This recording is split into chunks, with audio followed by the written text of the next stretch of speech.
everyone, welcome back to the channel. Today we're doing a 500 subscriber special. I asked on Instagram to send me your custom mechanical keyboards, and we got a couple submissions, so we'll be reacting to that today. And as always, I got a special guest with me, Aura. Hey guys, how are you guys doing today? So let's get right to it. The first one is from nolan.the.pyro.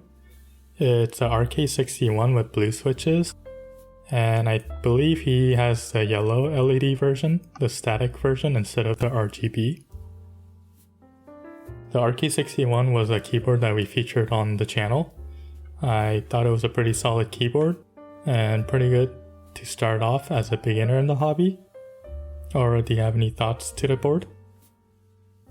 So based off of your review video of it, I really did like it as a budget keyboard. However, the one thing I didn't like about it was that it was too low profile. While it wasn't completely low profile, you could still see some of the switches on the side, and that's something that I don't like about my keyboard, because I also feel like it could get dirty easier. So while it was a good budget keyboard, it wasn't something that I'd get. I understand what you're saying, and I also thought it was a good budget keyboard. And the next step that Nolan can take into making his keyboard more exciting is maybe add some custom keycaps, get some colorful ones. And I don't know if he wants to learn soldering, but if he does, he can also replace the switches or loop them. And Nolan also sent us in a sound test, so let's take a listen to it. For those of you who don't like blue switches like me, this is your warning, but let's get to it.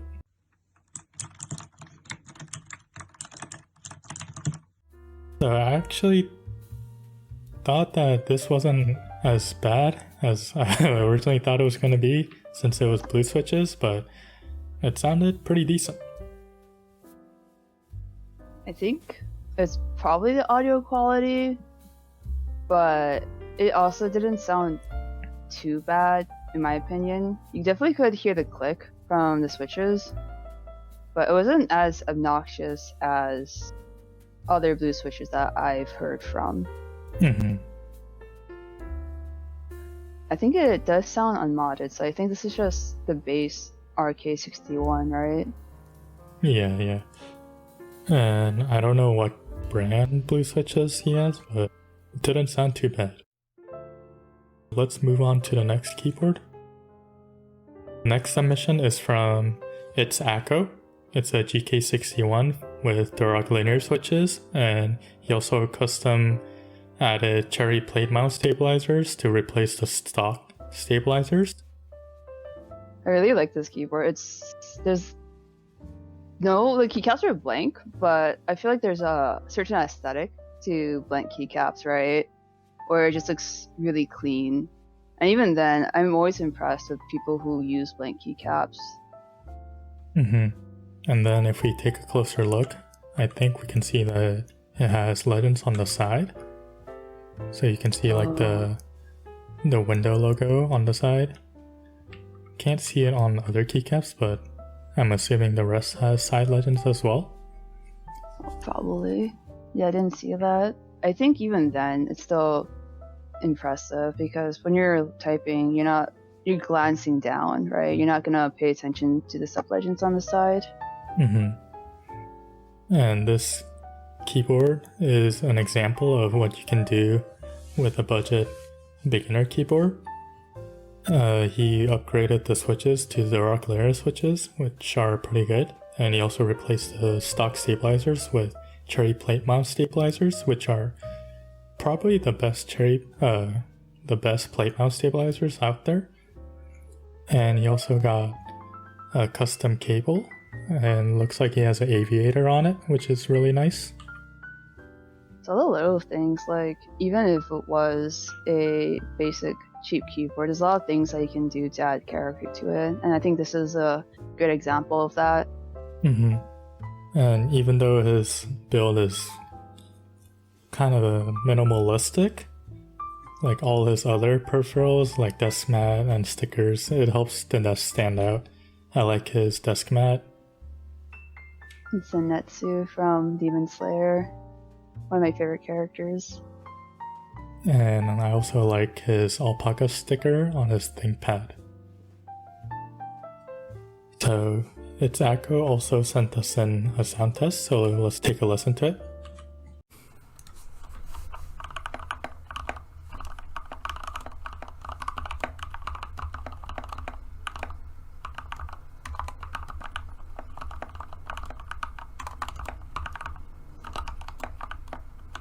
What are your thoughts?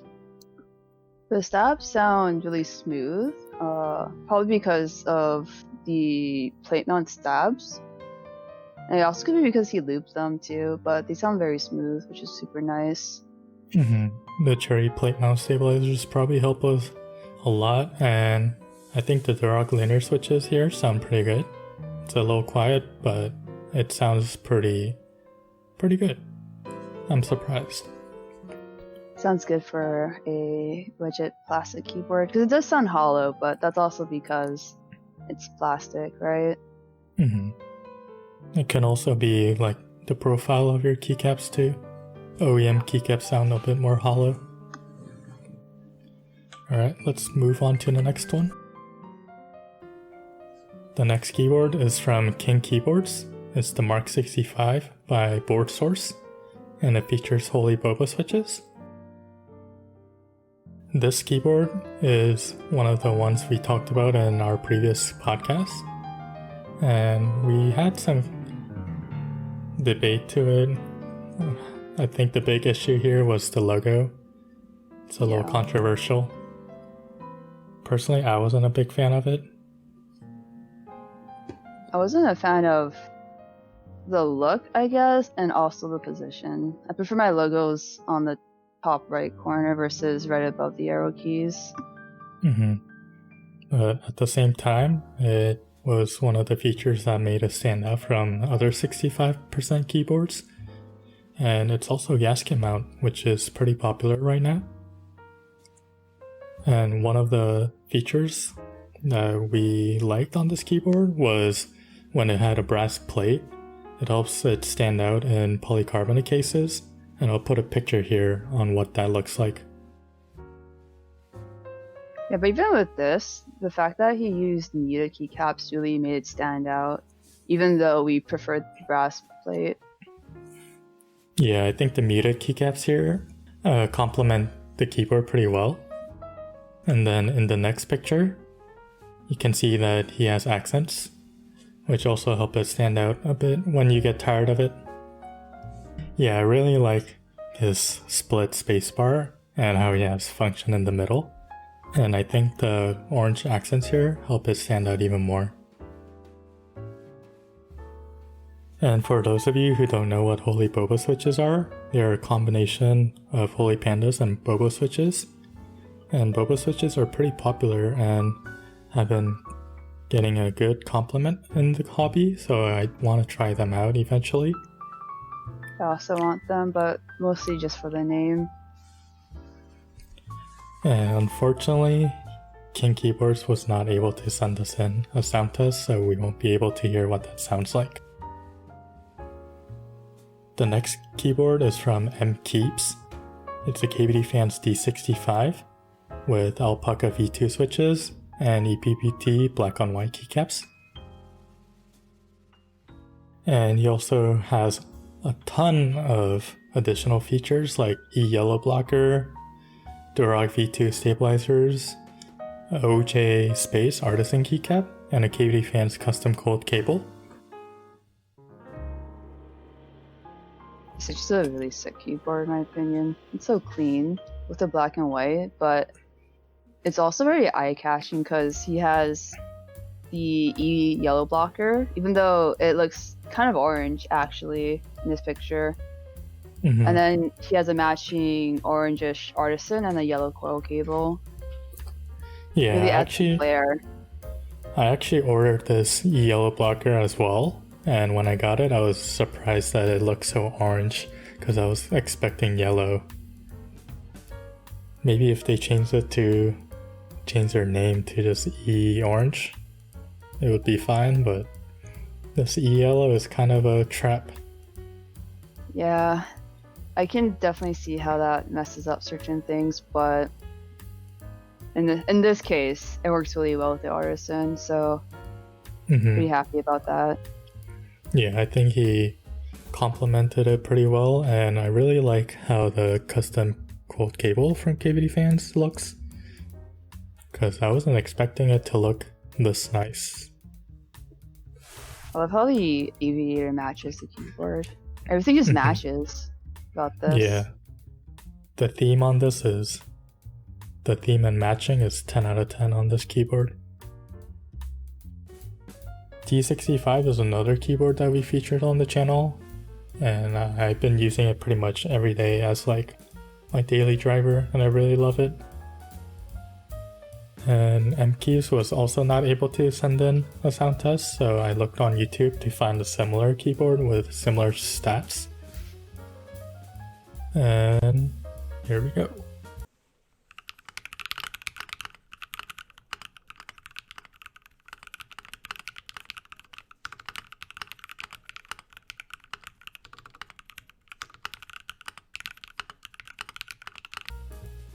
What are your thoughts? It sounds clean. I mean, I feel like that's also to be expected for this keyboard of this price and caliber, right? But I do think it sounds a little bit sharp because of the brass plate. Brass plates give a sharp sounding profile, which is why I don't like them. I usually tend to use polycarbonate plates instead. No, I totally understand that. I also prefer deeper sounding keyboards. Look-wise, I think this build that he did with the orange accents is really nice. So let's move on to the last keyboard we have from another.dad.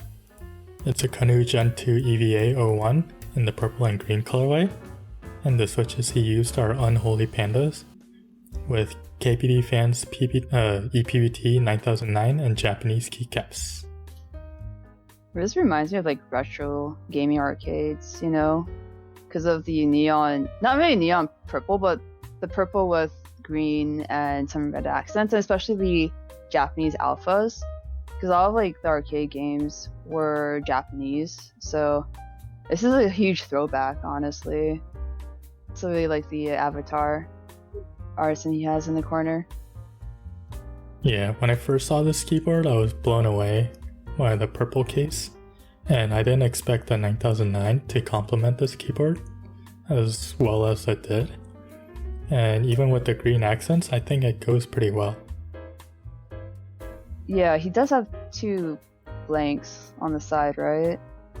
Yeah, that's my only issue with this keyboard is the two blanks on the side. I think it looks a little out of place. But other than that, this keyboard looks amazing. Yeah.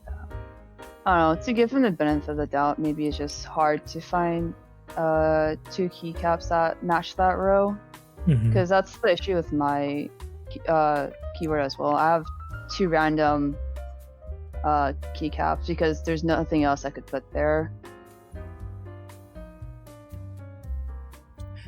Another.dad was also unable to send us in a sound test, which is really unfortunate because all our higher end custom keyboards today do not have a sound test. So I'm a bit sad, but I found a similar keyboard on YouTube, and this one is in the same colorway, but it has vintage black switches. So let's take a listen to that.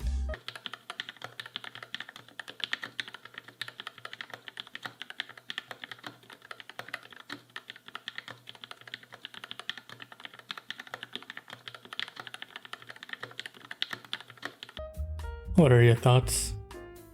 It doesn't sound as sharp as the D65, even though it does. That video used a brass plate as well.